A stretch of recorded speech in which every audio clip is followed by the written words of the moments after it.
Thank you for inviting me to the Jairangam Theatre Festival. I'm very happy to participate in this festival and share a few thoughts of mine about art for change. Drama in our country has always been an agent of change, an agent to bring about awareness about self and awareness about the society. We have also heard great singers like Surdas, a blind poet, going about singing in the streets. That's where I took my cue from, drama for autism. In the 80s and 90s, throughout the world, people believed that children and young persons with autism have no imagination and so cannot perform on stage. Scientists, neurologists, psychiatrists believed that children in the spectrum cannot mingle with others, perform on stage, and compose poetry. This scene disturbed me quite a lot, and in India, for the first time, I brought about a small movement called Drama for Autism. Drama for Autism is conscious and intentional use of drama and drama techniques to help children and young persons with autism. The characteristics identified by DSM-5 about autism is that children with autism do not have eye contact. Children with autism find it difficult to socialize. Children with autism have problems in establishing relationship with the parents, peers, and friends outside their circle. These characteristics I began to study, research, and thought that drama is a tool that can help them.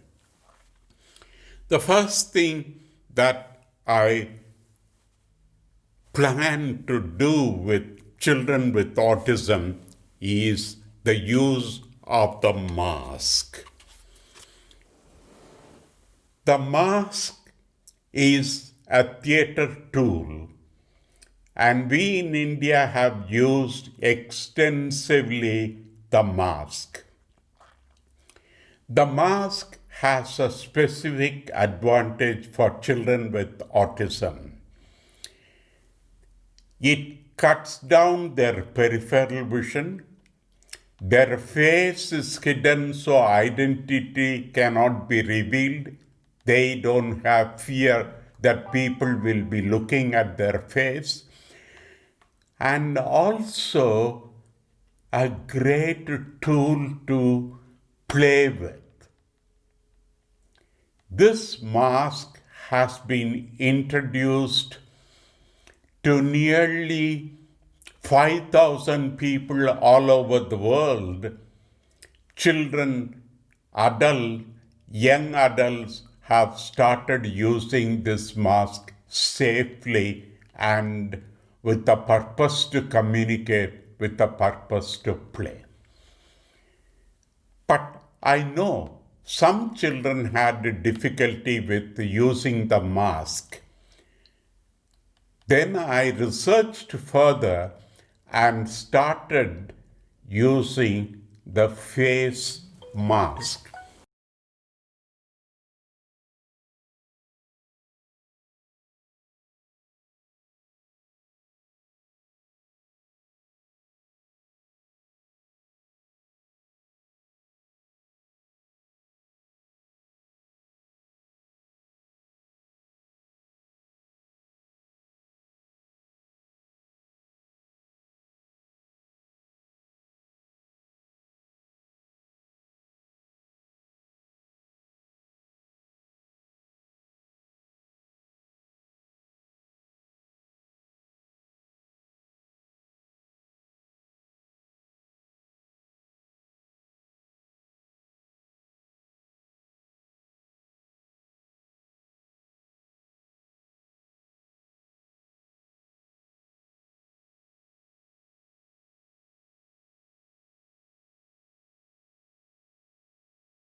Some children had difficulty with wearing a mask on their face because of the tactile issues. The masks were uncomfortable to them, so they refused to wear a mask. Then I began to search and thought maybe I should use a face mask like the Kathakali artist. The Kathakali artist sits before the makeup artist or lies down and the makeup artist does the makeup on his face. This addresses several issues for children in the autism spectrum disorder. For instance, when I start using this like this, on the child's face, the child looks at me and he has so much sitting tolerance with me. He begins to enjoy my touch, and this actually helps. I start doing like this. So there are pressure points all over, and it produced enormous good results.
In one of the workshops at Madurai, when we were doing this face mask workshop, the child got so much focused on the mother's face and said, "Mom, your bindi is not there."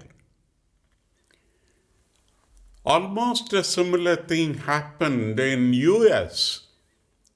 Nearly a 15-year-old young man did the face mask with the mother and said, "Mom, you need a haircut."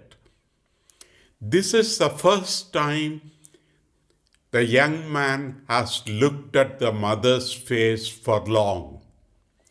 This is the time when the eye contact is clearly established, communication is happening with the eyes, and people begin to understand and respond to each other. I know what my mother is communicating through her eyes, and I would like to respond to her with my eyes. So the eye contact improves greatly. Their attention span in that activity increases from almost 10 seconds to 7 minutes. This is great. So we started experimenting with the face mask all over the world, and we found children enjoyed it. Children enjoyed the tactile touch.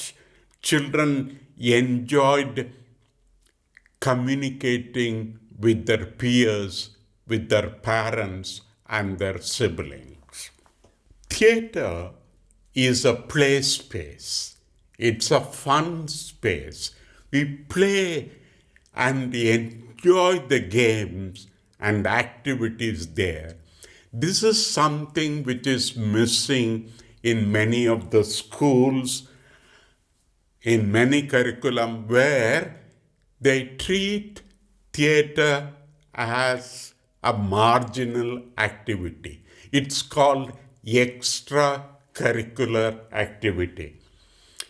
I would stress that it should be part of the curriculum and it should be a curricular activity. And children enjoy that. Let us say we start playing games. You can play games like football, basketball, hockey, cricket, and everything, but you can also play theatre games. How to use your body in a game. Let's say, let me paint the wall with my finger. Let me paint with one hand, like this, like this, like this, like this. It is an imaginary wall. I'm painting now with the both hands. I'm painting with the both hands. And I'm mixing colors occasionally, whatever colors I want to use. Now, similarly as you do with your hand, you can also do it with your head.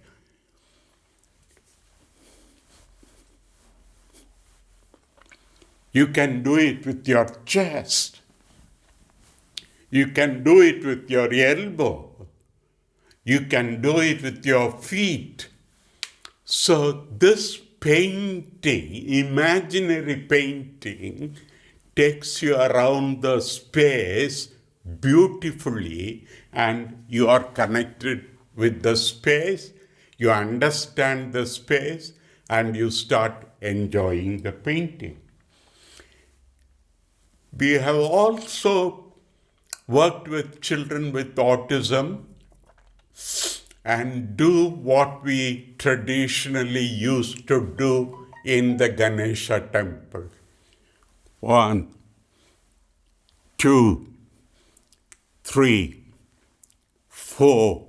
Now, this has been called super brain yoga by the Americans.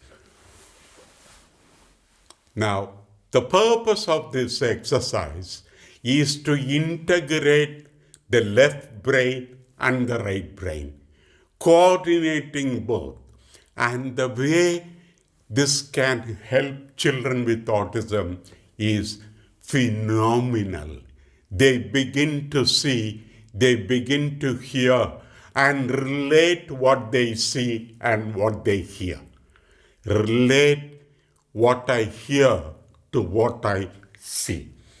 Now, you could also do games in darkness. Blindfold your eyes with a strip of cloth. Ask your friend to take you through the space without bumping on the chair or the stool or the table.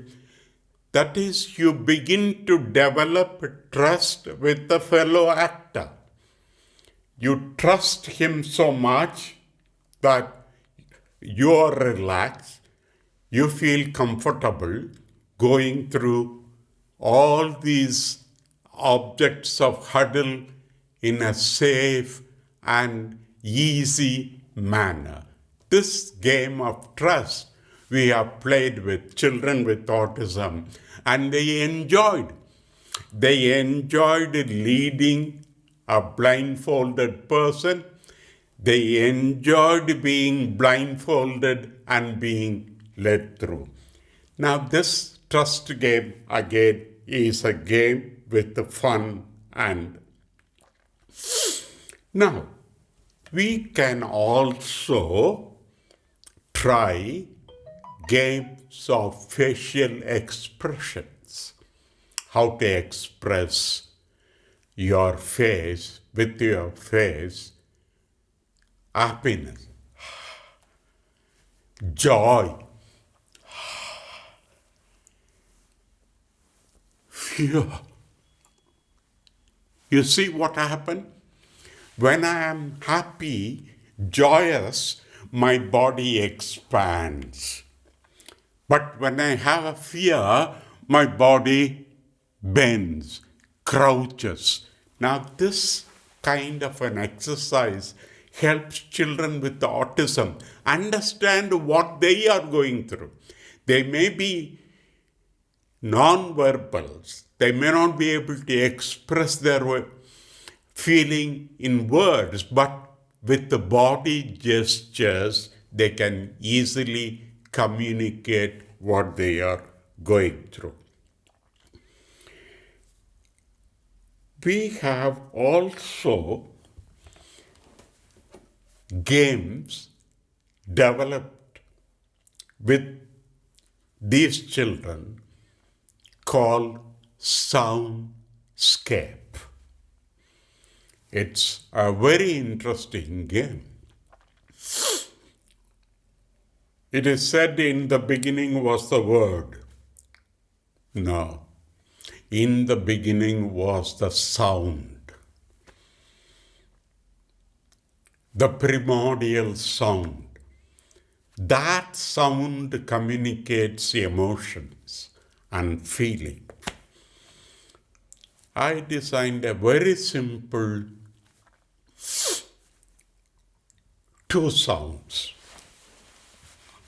Aha, oh-ho. Aha, oh-ho. Aha, oh-ho. These two sounds can communicate the primal emotions of all human beings. Aha! Oh-ho! Aha! Aha! Aha! Aha! Aha! Aha! Aha!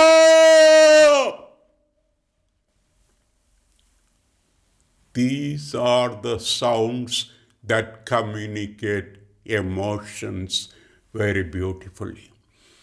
We could also play a lot of games with the children where one child sculpts on the another child these expressions of anger, these expressions of happiness, these expressions of fear, and they can also make sculptures.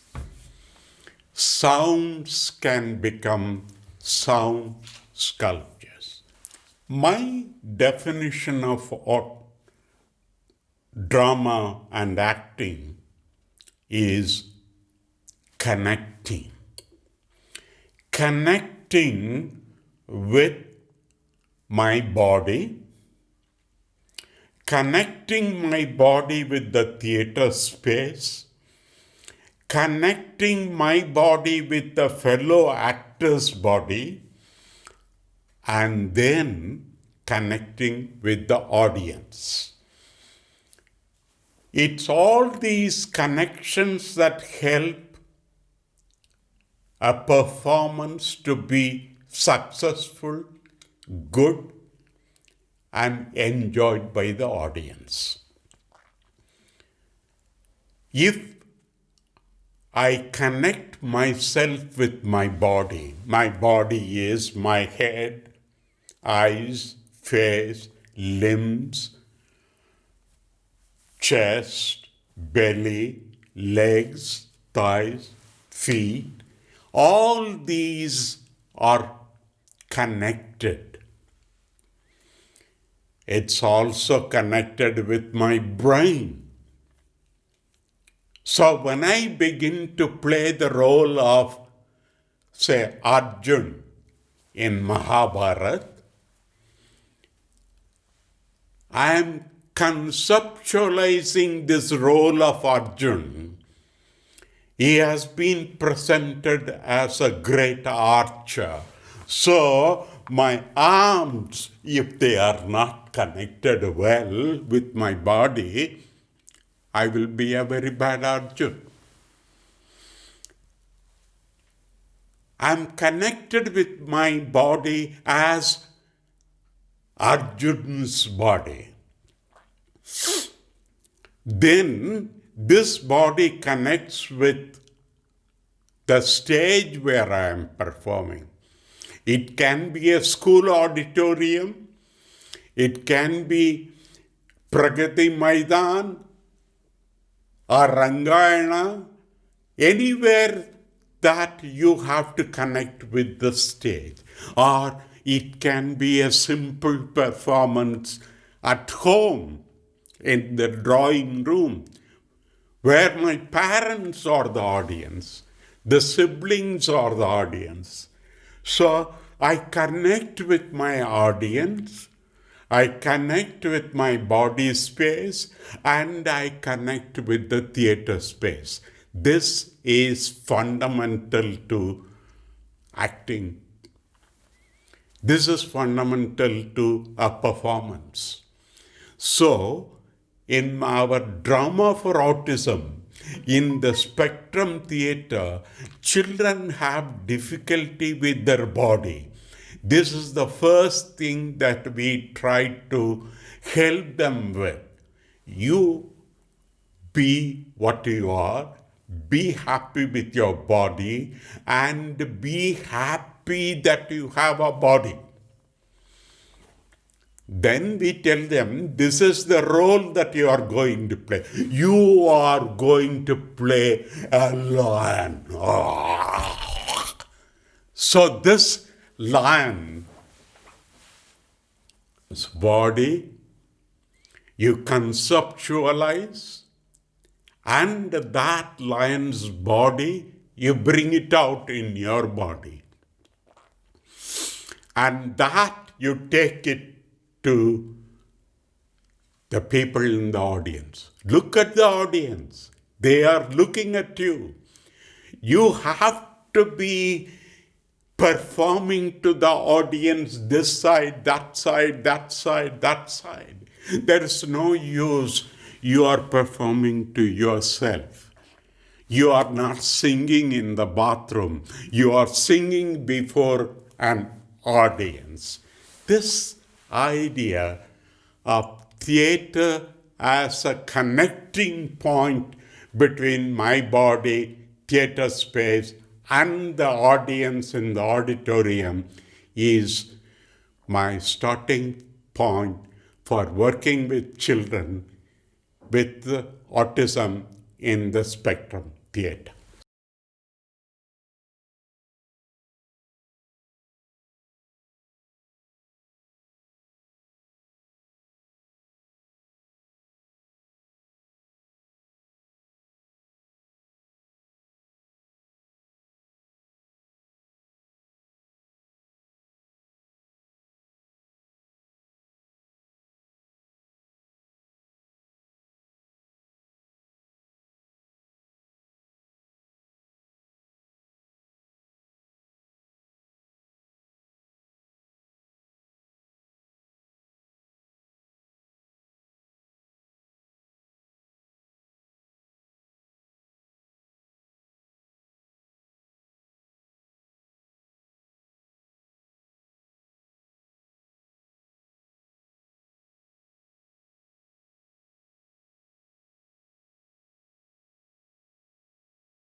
Sometimes parents ask me, my child is non-verbal.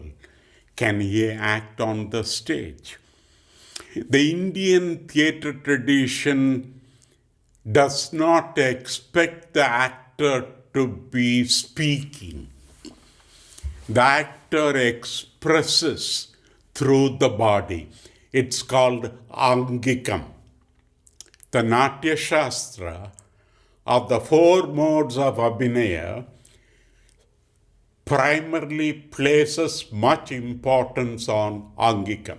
It is the body, it is a bodily expression, and if a child, even if he is non-verbal, like the Kathakali actor, he can be on the stage. He can act, he can perform. But there are other things also you can do in theatre. You can compose music for the stage. You can execute that music performance for the stage. You can design set and execute that set. You can design costumes. Costumes are very important. See, I have changed my costumes. And the costumes make a lot of meaning.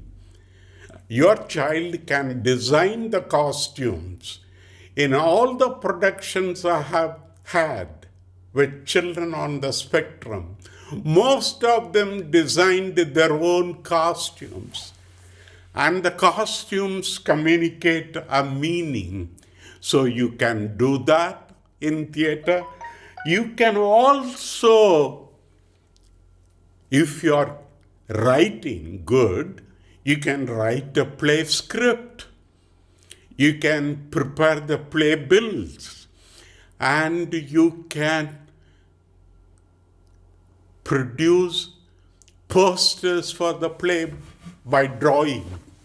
So all these jobs are available on stage. Okay, if you can't do any of these things, you can set up a coffee stall in the balcony. Okay, you can't do that also, then you can usher in the audience to their seats. So, young persons in the spectrum have a lot of things to do in the world of theatre.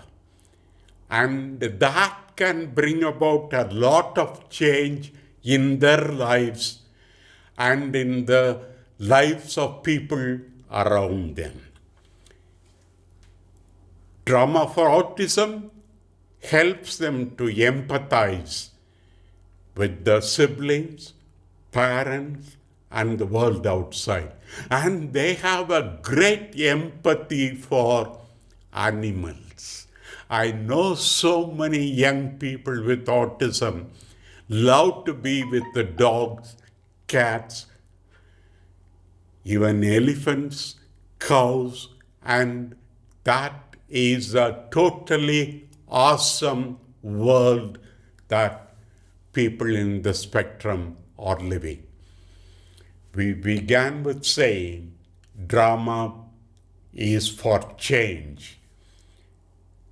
Now this change is transforming people into mature, responsible young men who understand others, who sympathize with others, who communicate to the world through their music, through their song.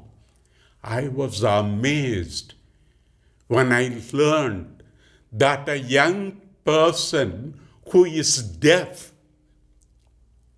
paints by hearing the sound. Look at the combination. Music, painting, deafness.